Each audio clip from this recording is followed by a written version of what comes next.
नमस्कार, मैं हूं आपके साथ प्रेरणा शर्मा। मन चंगा तो कठौती में गंगा, ये कहावत आपने कई मर्तबा सुनी होगी।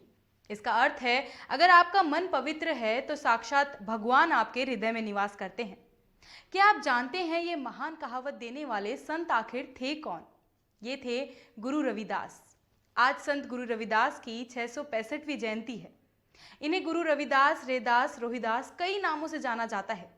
वे भक्ति आंदोलन के एक प्रसिद्ध संत थे। इसी के साथ वे सभी के लिए समानता और सम्मानता की वकालत भी करते थे।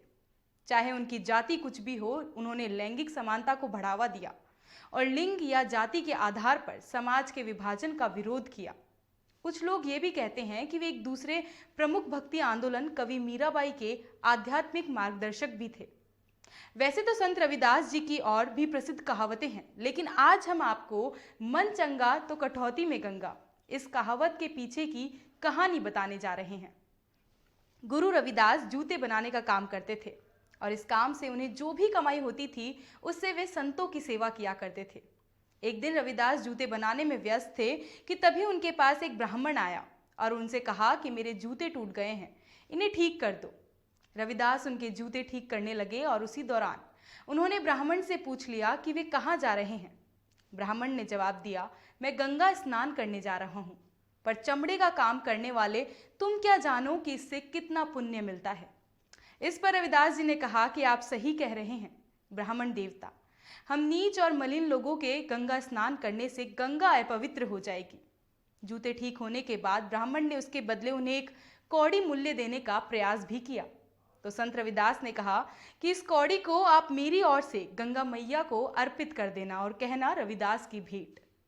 ब्राह्मण गंगा जी पहुंच और स्नान करने के बाद जैसे ही रविदास द्वारा दी गई मुद्रा गंगा में प्रवाहित करते हुए कहते हैं कि संत रविदास की भेंट स्वीकार करो, तभी जल में से स्वयं गंगा मैया ने अपना हाथ निकालकर ब्राह्मण से वो मुद्रा ले ली और मुद्रा के बदले ब्राह्मण को एक सोने का कंगन दिया और कहा कि कंगन रविदास को देना।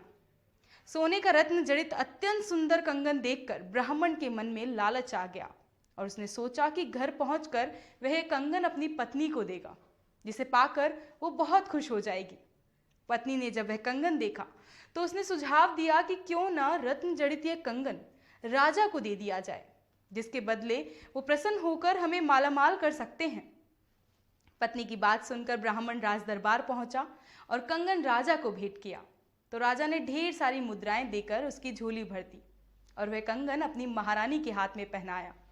महारानी ने वैसे ही एक और कंगन की मांग की। राजा ने अगले ही दिन ब्राह्मण को दरबार में बुलाया और उसे वैसा ही एक और कंगन लाने का आदेश दिया और कहा कि अगर 3 दिन में यह कंगन वापस नहीं लाके दिया तो वह दंड का पात्र होगा। ब्राह्मण के तो होश ही उड़ गए। वे रविदास जी के पास पहुंचा, संत रविदास को अपनी सारी व्यथा सुनाई। रविदास जी ने उनसे नाराज हुए बगैर कहा कि तुमने मन के लालच के कारण कंगन अपने पास रखा, इसका पछतावा मत करो। रही बात राजा को देने के लिए दूसरे कंगन की, तो तुम उसकी चिंता भी मत करो।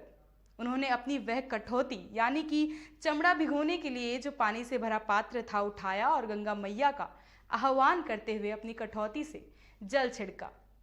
गंगा मैया वहां प्रकट हुई और रविदास जी के आग्रह पर उन्होंने वैसा ही एक और कंगन ब्राह्मण को दिया।